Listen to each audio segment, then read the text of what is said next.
So is this the end of the market system as we know it? Is the rise in the price of gold indication investors are running for the hills? And does it prove the argument of anti-monetarists that the system is debased?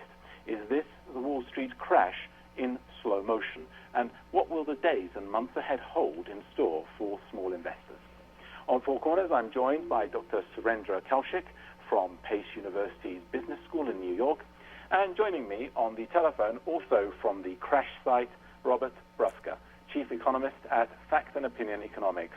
I'd like to begin with you, Surendra Kaushik. How serious is the situation, and how much more serious could it yet become?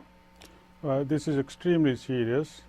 This is actually, I would say, the unique situation ever in the history of finance, because this is at the top. Historically, we had problems at the grassroots level, at the retail level. This time we have at the very top institutions that are actually at the heart of the financial system of the United States and therefore the world. So it is very serious, and working it out will be a while. It will be a very long time as private markets and the regulators and government and committees and Federal Reserve, etc., they grapple with this situation and try to understand what's happening here.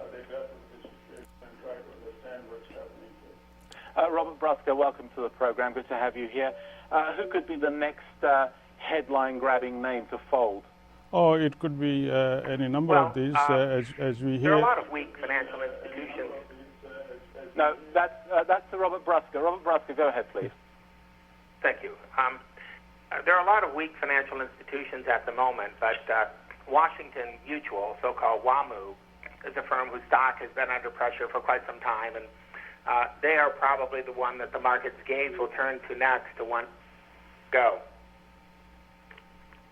Thank you. And Surendra Kaushik, how do these events prove that the current market model is unsustainable in the long term? Well, it became unsustainable at the moment, at least, because what we have is this extreme concentration of power among a few institutions.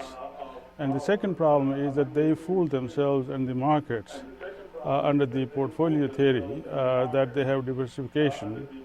But as we have learned, in fact, they have all invested in the same thing of the same quality, and they all share. Therefore, it's only a matter of proportions that they have invested that is different. But otherwise, it's a highly concentrated and extremely leveraged, multiple levels of leveraging that has gone on, and therefore any small diminution in the value of the underlying assets has this magnified multiple times impact on the cash flow. And on top of that, another thing that has happened this time fundamentally is a credit problem. You would recall that back in the 70s and 80s, these savings and loan problems were based mainly either because of maturity mismatch or the interest rate risk. This time we have the fundamental problem of credit risk. So if somebody can afford a $1,000 loan and you give them a $500 or $1,000 loan, you got a problem. And then you multiply it to millions of investors and multiple layers, and you spread the risk and you expand the markets, you broaden the market. That does not at all mean that you have reduced the risk, because the depth of the market does not exist. Depth of the market is... Dr. Kaushik, Dr. Kaushik, break this down for me into layman's terms so that I can understand this too. When you're talking about leveraging, basically what you're saying is that these companies before had good lines of credit and they borrowed against previous borrowing and they repaid their debt in that way. Right. Now that the credit crunch has come, in essence, there is no further to borrow. Yeah. And this is exactly what we learned. That over the last weekend, when Lehman tried to get creditors, and we are talking here small amounts. Remember, we are talking about $5, $6, $7 billion range of new credit and new equity investment by the entire market, and they could not muster that much, given we are told that the estimated total value of the assets is at least something like 639 billion.